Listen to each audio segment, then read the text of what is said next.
Okay, so here is the Fiat X19 I'm currently working on, and we are doing a Midwest Bayless K20 engine swap using a late model like 0304 RSX K20. If you guys have printed out the instructions, you'll notice that they are more or less vague when it comes to the pictures provided on what to cut out.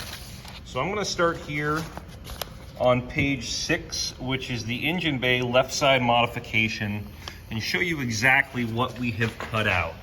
So here is the left side engine bay modification, and we literally notched the majority out of the driver's side engine bay here.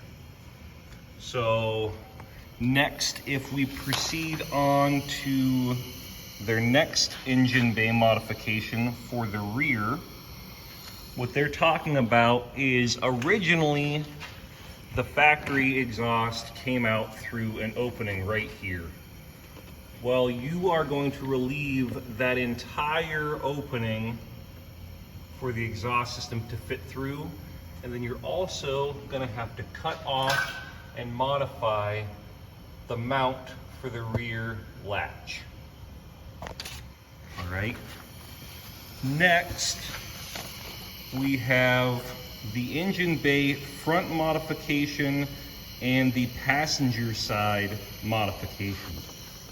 So the passenger side was kind of vague as well. We're going to do the same thing we did to the driver's side, more or less, except we're going to leave the upper portion of the rail here, notch it down, and then you're actually going to end up cutting the whole lower member off all the way to, if you look inside here, there's a factory brace or support. So you can cut that all the way up with about 1.5 inch lip here. And then the other thing they're going to have you do is you have to cut the back of the car open to accommodate for the distributor and everything on this K20. They don't really give you any measurements or references, but if you go inside the car, you'll kind of see this brace here, and there is another brace on the inside. So if you kind of use that for reference, and then again, I kind of use the top of the existing hole as my upper reference, and you get about 2.5 inches between the frame brace and this cut here, and that's going to follow all the way down. And I kind of use these openings in the channels as position references for all of that.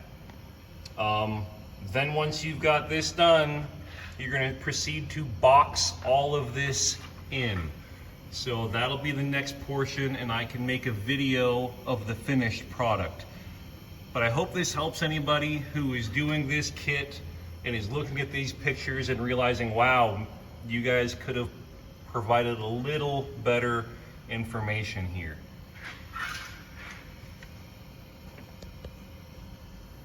All right, thank you.